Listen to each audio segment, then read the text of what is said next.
ओम शांति। बाबा कहते बच्चे आत्म अभिमानी होकर बैठो और तुम बच्चों को आत्मा की स्मृति में रहने का अभ्यास करना है तो दृष्टि भाई भाई की हो जाएगी। किसी के भी प्रति कुदृष्टि नहीं जानी चाहिए, क्योंकि तुम बच्चों को पवित्र बनना है और पवित्र बनने के अंदर ही मेहनत है।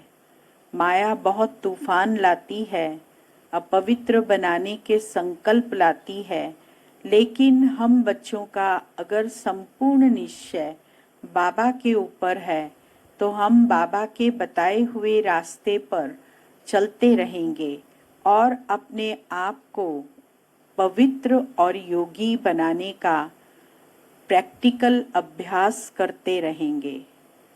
13 तारीख की वाणी है, मीठे बच्चे बाप का प्यार लेना हो तो आत्म अभिमानी होकर बैठो। बाप से हम स्वर्ग का वर्षा ले रहे हैं, इस खुशी में रहो। प्रश्न, संगम युग पर तुम ब्राह्मण से फरिश्ता बनने के लिए कौन सी गुप्त मेहनत करते हो? उत्तर, तुम ब्राह्मणों को पवित्र बनने की ही गुप्त मेहनत करनी पड़ती है। तुम ब्रह्मा के बच्चे संगम पर भाई बहन हो। भाई बहन की गंदी दृष्टि रह नहीं सकती। स्त्री पुरुष साथ रहते दोनों अपने को ब्रह्मा कुमार कुमारी समझते हो। इस स्मृति से जब पूरा पवित्र बनो तब फरिश्ता बन जाएंगे। ओम शांति। मीठे मीठे बच्चों, अपने को आत्मा समझकर यहाँ बैठना है। यह राज तुम बच्चों को ही समझाना है। आत्म अभिमानी होकर बैठेंगे तो बाप के साथ प्यार रहेगा। बाबा हमको राजयोग सिखलाते हैं। बाबा से हम स्वर्ग का वर्षा ले रहे हैं। यह याद सारा दिन बुद्धि में रहे, इसमें ही मेहनत है। यह घड़ी घड़ी भूल जाते हैं तो खुशी का पारा डल हो जाता है। बाबा सावधान करते हैं कि बच्चे देही अभिमानी होकर बैठो, अपने को आत्मा समझो। अभी आत्माओं और परमात्मा का मेला है ना? मेला लगा था, कब लगा था? जरूर कलयुग अंत और सतयुग आदि के संगम पर ही लगा होगा। आज बच्चों को टॉपिक पर समझाते हैं, तुमको टॉपिक तो जरूर लेनी है। ऊंच ते ऊंच है भगवान, फिर नीचे आओ तो ब्रह्मा विष्णु शंकर। परम धाम में शिव बाबा, फिर सूक्ष्म वतन में ब्रह्मा विष्णु शंकर, बाप और देवताएं। मनुष्यों को यह पता नहीं है शिव और ब्रह्मा विष्णु शंकर का संबंध क्या है। किसी को भी उन्हों की जीवन कहानी का पता नहीं है। त्रिमूर्ति का चित्र नामी ग्रामी है। यह तीनों हैं देवताएं। तभी कहते हैं ब्रह्मा देवताय नमः, विष्णु देवताय नमः, शंकर देवताय नमः और अंत में कहते हैं शिव परमात्माए नमः। सिर्फ 3 का धर्म थोड़ी होता है, धर्म तो बड़ा होता है। डीटी धर्म यह है सूक्ष्म वतन वासी, ऊपर में है शिव बाबा, मुख्य है ब्रह्मा और विष्णु। अभी बाप समझाते हैं, तुमको टॉपिक देनी है। ब्रह्मा सो विष्णु, विष्णु सो ब्रह्मा कैसे बनते हैं। जैसे तुम कहते हो हम शूद्र सो ब्राह्मण, ब्राह्मण सो देवता, वैसे इनका भी है पहले पहले। ब्रह्मा सो विष्णु, विष्णु सो ब्रह्मा, वह तो कह देते आत्मा सो परमात्मा, परमात्मा सो आत्मा। यह तो है रॉन्ग, हो भी नहीं सकता। तो इस टॉपिक पर अच्छी रीति समझाना है। कोई कहते हैं परमात्मा कृष्ण के तन में आए हैं। अगर कृष्ण में आए फिर तो ब्रह्मा का पार्ट खत्म हो जाता है। कृष्ण तो है सतयुग का पहला प्रिंस, वहां पतित हो कैसे सकते, जिनको आकर पावन बनाए। बिल्कुल ही गलत है।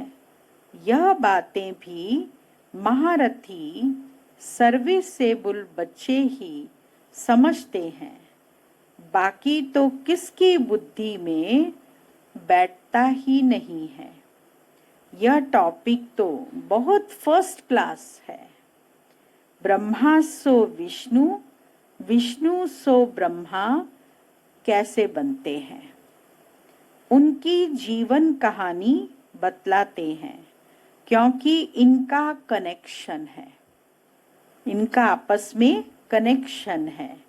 शुरू ही ऐसे करना है, ब्रह्मा सो विष्णु, एक सेकंड में। इस संगम युग पर है साधारण तन तो ब्रह्मा कहलाए, और ब्रह्मा ही फिर जाकर विष्णु बनते हैं। एक सेकंड में बनते हैं। ब्रह्मा ने ज्ञान लिया, जीवन को श्रेष्ठ बनाया, तो विष्णु का जन्म पाया। विष्णु सो ब्रह्मा बनने में 84 जन्म लगते हैं। पूरे कल्प का चक्कर लगाने के बाद आकर विष्णु सो ब्रह्मा बनते हैं। यह बड़ी समझने की बातें हैं। अभी तुम हो ब्राह्मण कुल के, प्रजापिता ब्रह्मा का ब्राह्मण कुल कहाँ गया। प्रजापिता ब्रह्मा की तो नई दुनिया चाहिए ना। नई दुनिया है सतयुग, वहां तो प्रजापिता है नहीं। कलयुग में भी प्रजापिता हो नहीं सकता, वह है संगम पर। न कलयुग में है और न सतयुग में है प्रजापिता ब्रह्मा। लेकिन कलयुग और सतयुग का जो आद है, शुरुआत, जिसको संगम युग कहते हैं, उस समय प्रजापिता ब्रह्मा इस सृष्टि पर रहते हैं और शिव बाबा उनके तन में आकर हम आत्माओं को ज्ञान सुनाते हैं। वह है संगम युग पर। तुम अभी संगम पर हो, शूद्र से तुम ब्राह्मण बने हो। बाप ने ब्रह्मा को एडॉप्ट किया है। शिव बाबा ने इनको कैसे रचा, यह कोई नहीं जानते। त्रिमूर्ति में रचता शिव का चित्र ही नहीं है, तो मालूम कैसे पड़े कि ऊंच ते ऊंच भगवान है। बाकी सब है उनकी रचना। यह है ब्राह्मण संप्रदाय, तो जरूर प्रजापिता चाहिए। कलयुग में तो हो न सके, सतयुग में भी नहीं। गाया जाता है ब्राह्मण देवी देवता नमः। अब ब्राह्मण कहाँ के, प्रजापिता ब्रह्मा कहाँ का, जरूर संगम युग पर कहेंगे। यह है पुरुषोत्तम संगम युग। इस संगम युग का कोई भी शास्त्रों में वर्णन नहीं है। महाभारत लड़ाई भी संगम पर लगी है, न कि सतयुग या कलयुग में। पांडव और कौरव यह है संगम पर। तुम पांडव संगम युगी हो तो कौरव कलयुगी हैं। गीता में भी भगवानों वाच्य है ना। तुम हो पांडव दैवी संप्रदाय। तुम रूहानी पंडे बनते हो। तुम्हारी है रूहानी यात्रा। इस समय तुम रूहानी यात्रा कर रहे हो जो तुम बुद्धि से करते हो। बुद्धि से रूहानी यात्रा करते हो। बाबा कहते हैं अपने को आत्मा समझो, याद की यात्रा पर रहो। जिस्मानी यात्रा में तीर्थों आदि पर जाकर फिर लौट आते हैं। जिस्मानी यात्रा करते हैं तो हरिद्वार गए वापस आ गए, बद्रीनाथ गए वापस आ गए। वह आधा कल्प चलती है। यह संगम युग की यात्रा एक ही बार की है। तुम जाकर मृत्यु लोक में वापस नहीं आएंगे। पवित्र बन फिर तुमको पवित्र दुनिया में आना है। इसीलिए तुम अब पवित्र बन रहे हो। तुम जानते हो अभी हम ब्राह्मण संप्रदाय के हैं, फिर दैवी संप्रदाय, विष्णु संप्रदाय बनते हैं। सतयुग में दैवी देवताएं विष्णु संप्रदाय हैं। वहां चतुर्भुज की प्रतिमा रहती है, जिससे मालूम पड़ता है यह विष्णु संप्रदाय है। यहाँ प्रतिमा है रावण की, तो रावण संप्रदाय हुआ। तो यह टॉपिक रखने से मनुष्य वंडर खाएंगे। ऐसे ऐसे टॉपिक रखना चाहिए। चतुर्भुज की प्रतिमा सतयुग में, तो हम वैष्णव संप्रदाय कहलाए और इस समय रावण संप्रदाय कहलाए। तो ऐसा ऐसा टॉपिक देंगे तो मनन चिंतन करके उसको लिखेंगे भी लोग और वंडर खाएंगे। अब तुम देवता बनने के लिए राजयोग सीख रहे हो। ब्रह्मा मुख वंशावली ब्राह्मण, तुम शूद्र से ब्राह्मण बने हो, एडॉप्ट किए हुए हो। ब्राह्मण भी यहाँ हैं, फिर देवता भी यहाँ बनेंगे। डिनाइस्टी यहाँ ही होती है। डिनाइस्टी राजाई को कहा जाता है। विष्णु की डिनाइस्टी है, ब्राह्मणों की डिनाइस्टी नहीं कहेंगे। डिनाइस्टी में राजाई चलती है, एक पिछाड़ी दूसरा फिर तीसरा। अभी तुम जानते हो हम हैं ब्राह्मण कुल भूषण, फिर देवता बनते हैं। ब्राह्मण सो विष्णु कुल में, विष्णु कुल में आते हैं क्षत्रिय चंद्रवंशी कुल में। विष्णु कुल में कौन आते हैं? ब्राह्मण सो विष्णु कुल में। जो ब्राह्मण बनते हैं संगम पर, वो फिर विष्णु कुल देवताओं के कुल में आते हैं और फिर क्षत्रिय चंद्रवंशी कुल में। क्षत्रिय जो है वो चंद्रवंशी कुल में, फिर वैश्य कुल में, फिर शूद्र कुल में, फिर वैश्य, फिर शूद्र कुल में, फिर ब्राह्मण सो देवता बनेंगे। अर्थ कितना क्लियर है। माने ब्राह्मण से देवता विष्णु कुल, फिर उसके बाद धीरे धीरे अलग अलग नीचे उतरते आते हैं। तो सतयुग के बाद त्रेता, क्षत्रिय चंद्रवंशी कुल में, क्योंकि सूर्यवंशी कुल विष्णु कुल हुआ और चंद्रवंशी कुल जो है वो नीचे त्रेता में हुआ।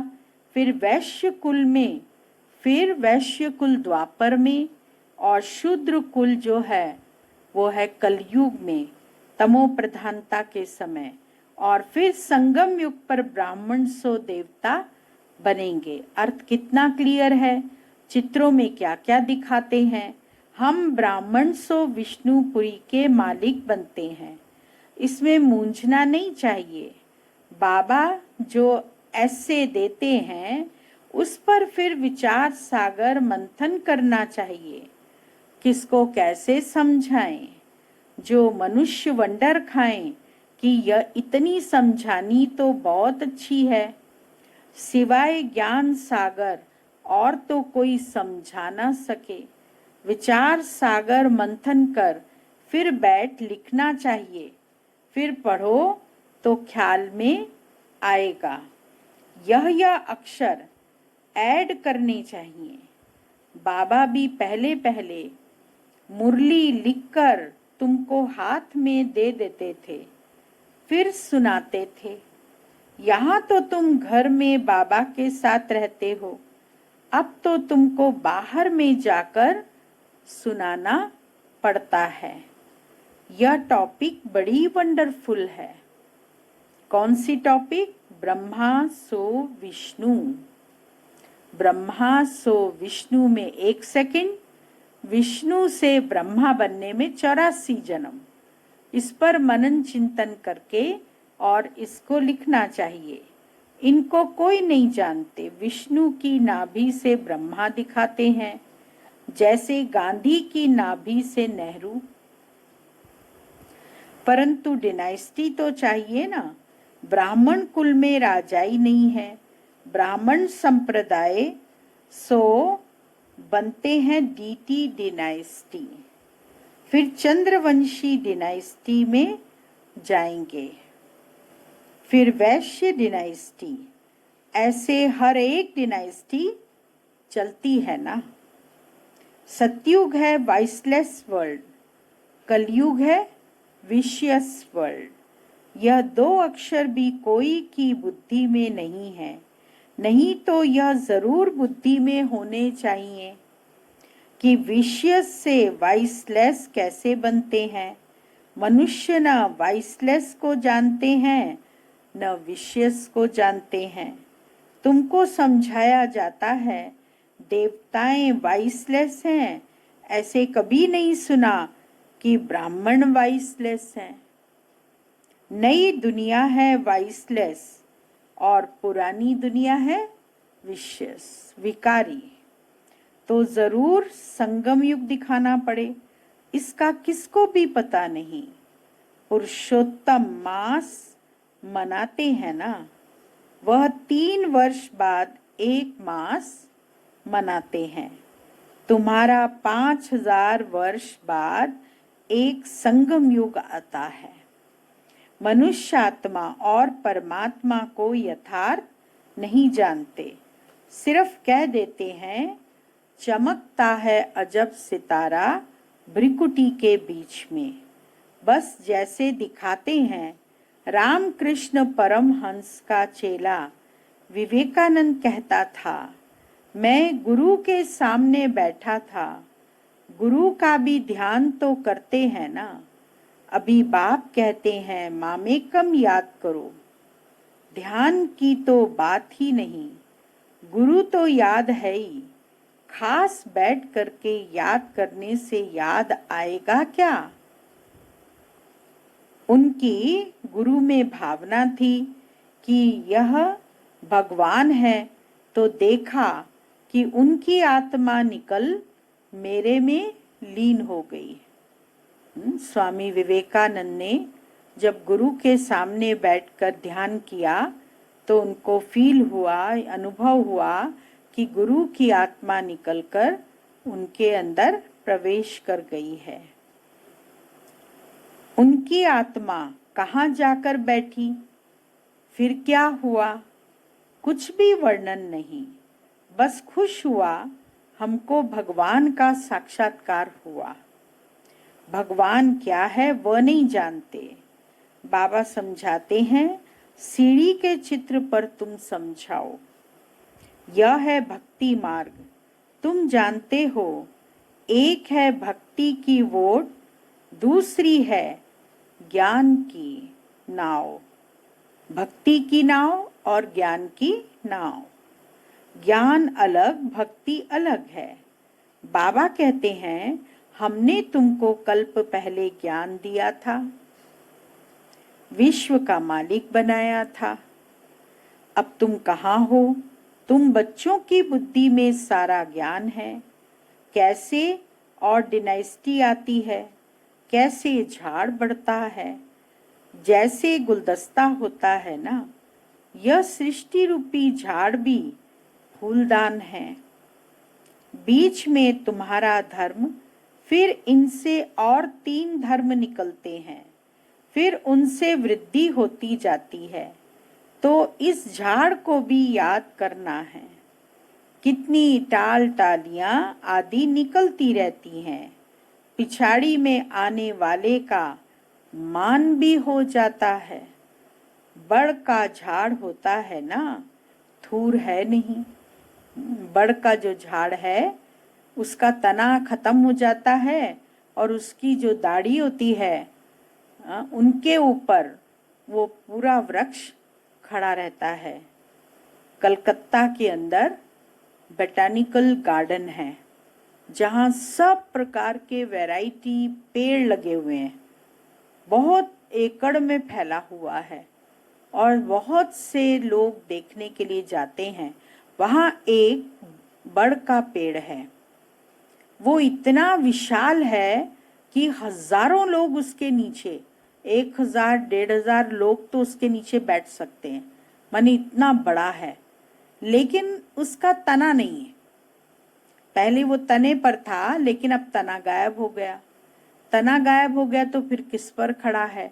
तो उसकी जो शाखाएं निकलती है ना, डालियों से, जो उसके, जिसको हम दाढ़ी कहते हैं, वो शाखाओं जमीन में जाकर के जड़ का काम कर रही हैं और उन शाखाओं ने तने का वो ले लिया है। तने के जगह शाखाओं ने ले ली और वो वृक्ष पूरा का पूरा और ज्यादा फैलता जा रहा है। बाकी सारा झाड़ खड़ा है। देवी देवता धर्म भी खत्म हुआ पड़ा है। बाबा ने तुलना की है देवी देवता धर्म से उस वृक्ष की, क्योंकि आदि सनातन देवी देवता धर्म जो शुरू में स्थापन हुआ सतयुग में, धीरे धीरे ये धर्म जो है अनेक शाखाओं में विभाजित हो गया। कोई अलग अलग शाखाएं हो गई, अलग अलग सिद्धांत हो गए, सबने अपना अपना बना लिया। कोई हनुमान को मानते हैं, कोई गणेश को मानते हैं, कोई शिव को, शिव संप्रदाय के हो गए, कोई विष्णु संप्रदाय के हो गए, कोई कौन सी संप्रदाय हो गई। तो अलग अलग धर्मों में परिवर्तित हो गया। तो आज जो वृक्ष है उसका तना तो गायब है, लेकिन उसकी जगह जो उसकी शाखाएं निकली हैं उसके ऊपर अभी भी धरती टिकी हुई है, क्योंकि कुछ लेश मात्र पवित्रता होने के कारण आज इतना सब सुचारू रूप से चल रहा है, नहीं तो तमो प्रधानता बहुत बढ़ गई है। देवी देवता धर्म भी खत्म हुआ पड़ा है, बिल्कुल सड़ गया है। भारतवासी अपने धर्म को बिल्कुल नहीं जानते और सब अपने धर्म को जानते हैं।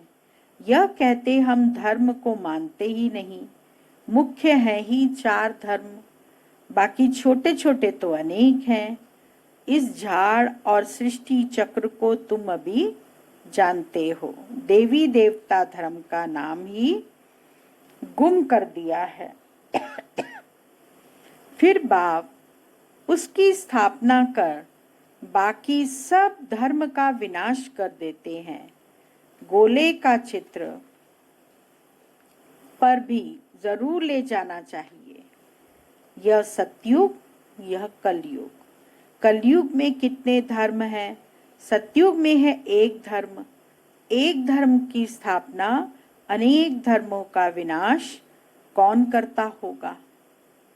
भगवान भी जरूर किसके द्वारा तो कराएगा ना। बाप कहते हैं ब्रह्मा द्वारा आदि सनातन देवी देवता धर्म की स्थापना कराता हूँ। ब्राह्मण सो विष्णुपुरी के देवता बनते हैं। संगम पर तुम ब्राह्मणों को पवित्र बनने की ही गुप्त मेहनत करनी पड़ती है। तुम ब्रह्मा के बच्चे संगम पर भाई बहन हो। गंदी दृष्टि भाई बहन की रह नहीं सकती। स्त्री पुरुष दोनों अपने को ब्रह्मा कुमार कुमारी समझते हैं। इसमें बड़ी मेहनत है। स्त्री पुरुष की कशिश ऐसी है जो बस हाथ लगाने के बिगर रह नहीं सकते। यहाँ भाई बहन को हाथ तो लगाना ही नहीं है, नहीं तो पाप की फीलिंग आती है। हम ब्रह्मा कुमार कुमारी हैं, यह भूल जाते हैं तो फिर खत्म हो जाते हैं।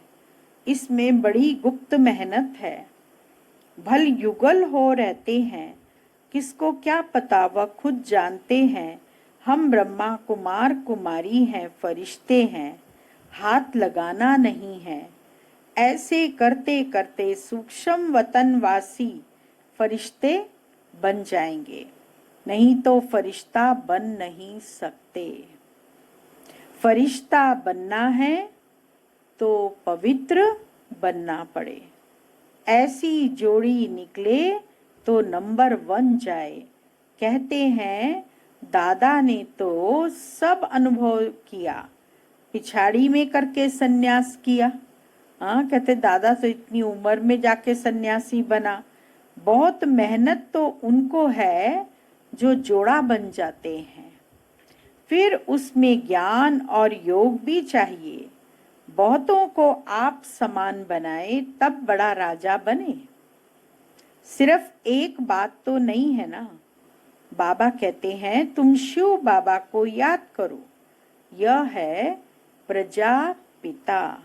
बहुत ऐसे भी हैं जो कहते हैं हमारा काम तो शिव बाबा से है, हम ब्रह्मा को याद ही क्यों करें, उनको पत्र ही क्यों लिखें। ऐसे भी हैं तुमको याद करना है शिव बाबा को, इसीलिए बाबा फोटो आदि भी नहीं देते हैं।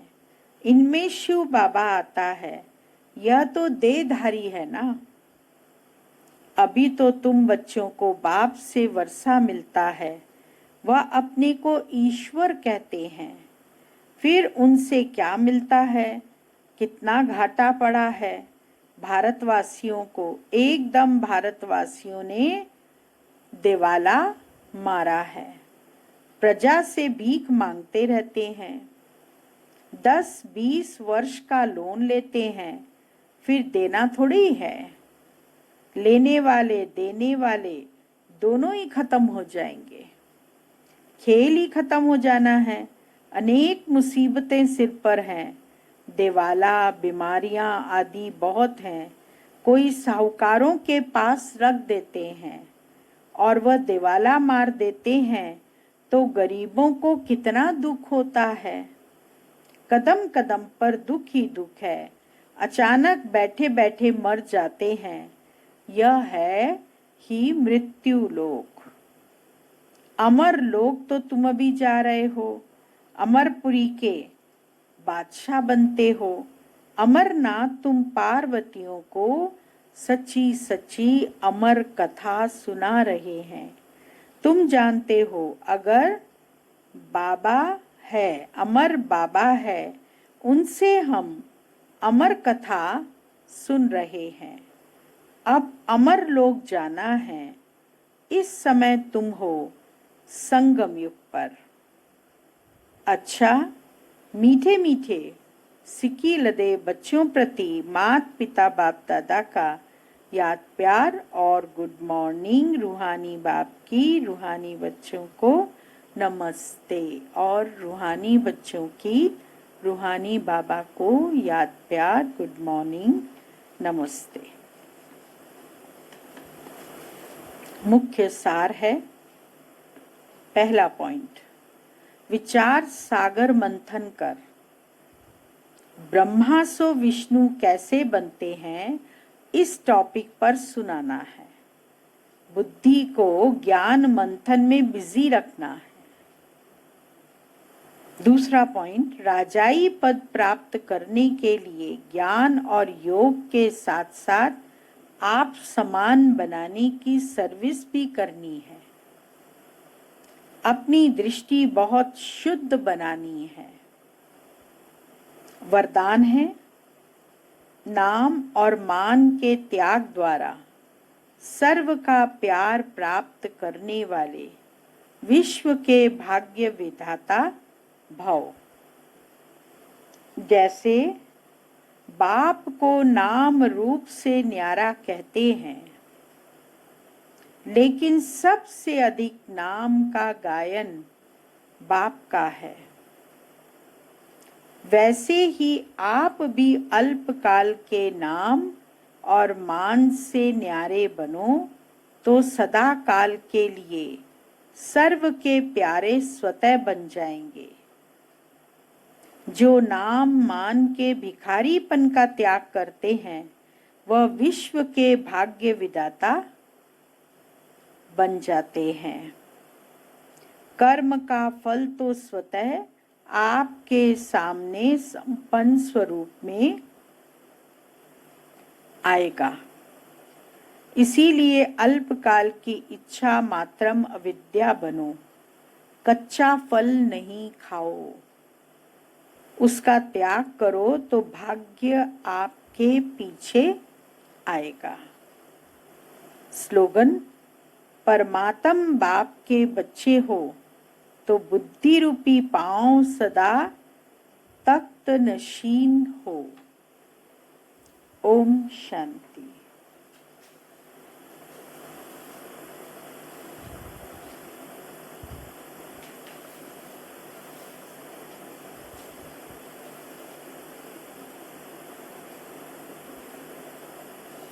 अभी मम्मा की पॉइंट्स चल रही हैं। हे बाबा ने जो कहा मम्मा ने उसे अपने स्वरूप से दिखाया। बाबा से जो कुछ सुना उसे समाया और स्वरूप में लाया। मम्मा से एक बार हमने पूछा, मम्मा आप क्या पुरुषार्थ करती हो? तो मम्मा ने कहा, मैं सदा मन को प्लेन रखती हूँ। तब से यह ध्यान रहता है कि कुछ भी हो जाए मुझे मन को प्लेन रखना है। कभी व्यर्थ के ख्यालातों से मन भारी नहीं करना है। मम्मा के चेहरे पर कभी आश्चर्य के चिन्ह नहीं देखे। मम्मा को ड्रामा का पाठ बहुत पक्का था। उन्हें साक्षी होकर हर सीन देखने की इतनी अच्छी आदत थी जो कोई भी दृश्य देखते कभी हलचल में नहीं आई। सदा एक रस मुस्कुराता हुआ चेहरा देखा। वही आदत हम सबको भी डालनी है। साक्षी होकर रहने का अभ्यास मम्मा ने किया और मन को प्लेन रखा। मन में कोई भी प्रकार के विचार नहीं चलाए जिससे हलचल में आए, और साक्षी होकर रहने से सदैव हर सीन को देखते हुए मुस्कुराते रहे और कभी भी दुख की लहर या तनाव की स्थिति नहीं बनी। ऐसा ही हमको भी प्रैक्टिकल में धारण करने का अभ्यास करना चाहिए। ओम शांति।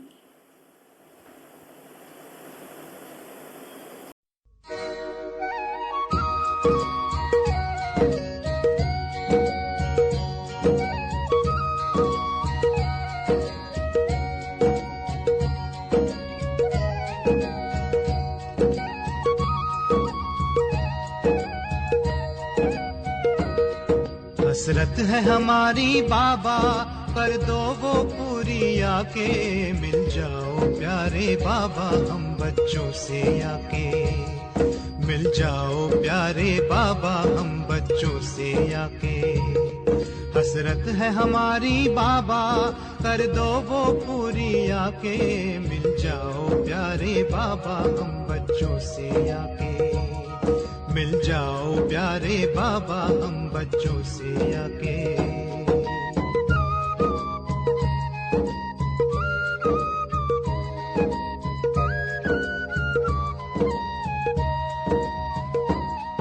अंबर पे आँख उठाए मन तो उड़ता ही जाए। संगम के सुहाने सुख जो हम लूटे तो लुटाए। दिव्य चितवन से नस नस को भर दे आज आके। मिल जाओ प्यारे बाबा हम बच्चों से आके। मिल जाओ प्यारे बाबा हम बच्चों से आके।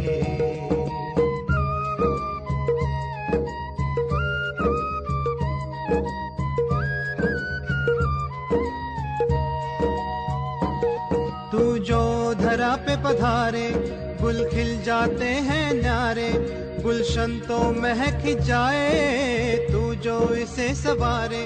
हर गुल में भरते बाबा तू खुशबू स्वर्ग सी आके, मिल जाओ प्यारे बाबा हम बच्चों से आके, मिल जाओ प्यारे बाबा हम बच्चों से आके।